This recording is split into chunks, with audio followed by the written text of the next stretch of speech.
আসসালামু আলাইকুম ওয়া রাহমাতুল্লাহি তাআলা ওয়া বারাকাতুহু। সম্মানিত দিনদর্দী আমার ভাইরা, আজকে একটি গুরুত্বপূর্ণ আলোচনা নিয়ে আপনাদের সামনে হাজির হয়েছি। সেই আলোচনাটা হলো মাথা ব্যথা কিভাবে আপনি দূর করবেন। পুরো মাথা ব্যথা হোক আর অর্ধ মাথা ব্যথা হোক, পিছনে হোক সামনে হোক বা পার্শ্ব মাথা ব্যথা হোক, যেভাবেই মাথা ব্যথা হোক না কেন, আপনি এই দোয়ার বরকতে আপনি কিভাবে, এই দোয়ার মাধ্যমে কিভাবে আপনি মাথা ব্যথা সারাবেন, আমি সে আলোচনা করব। কারণ পৃথিবীতে প্রায় 90% লোকের প্রায় মাথা ব্যথা হয়ে থাকে কোনো না কোনো কারণে। কারণ অনেকে আবার বলে থাকে যে মাথা যাদের রয়েছে ব্যথা তাদের থাকবেই, মাথা যাদের রয়েছে ব্যথা তাদের থাকবেই।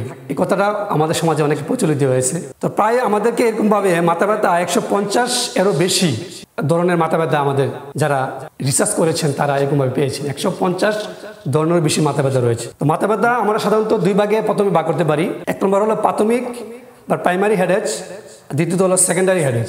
তো প্রাইমারি হেডেক এর উৎপত্তি স্থল কোথায় এখনো বিজ্ঞান তা শনাক্ত করতে পারেনি।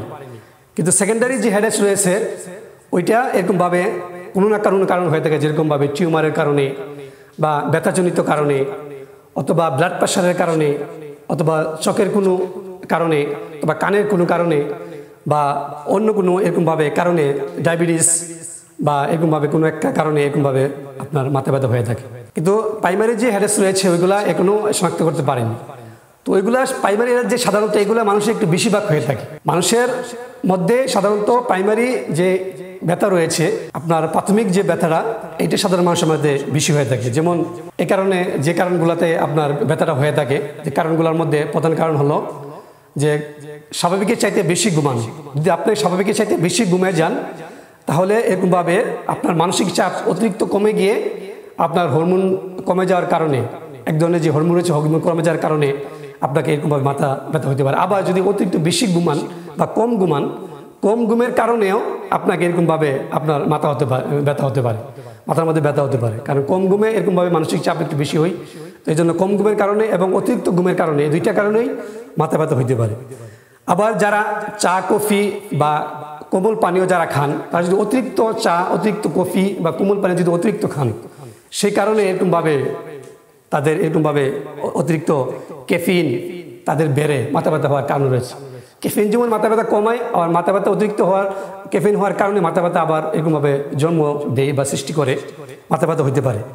এবং যারা পানি কম খান তাদেরও মাথা ব্যথা হতে পারে। পানি কম হওয়ার কারণে এরকমভাবে মস্তিষ্কে আমাদের পানির ঘাটতি এরকমভাবে হয়ে যায়, তখন আমাদের এরকমভাবে মাথা ব্যথা হতে পারে।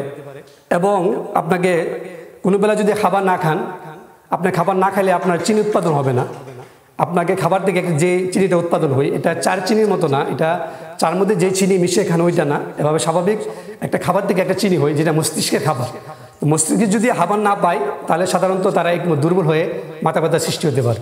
এবং যারা অলসতা বেশি করেন, সারাদিন শুয়ে বসে কাটান, এরকমভাবে তাদেরও এরকমভাবে মাথা ব্যথা হয়।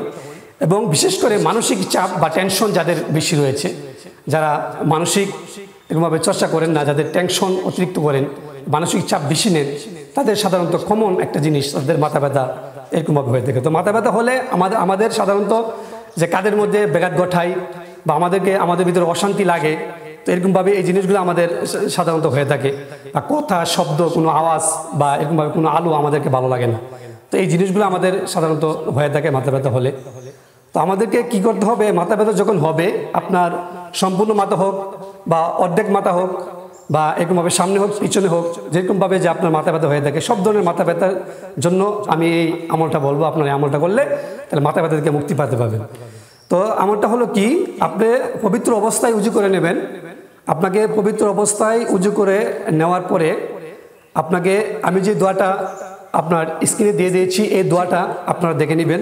আমি কিতাব থেকে বলছি দোয়াটা, আমি একবার পড়ি, তারপরে আপনারা এরকমভাবে এই আমলটা করবেন। বিসমিল্লাহির রহমানির রহিম।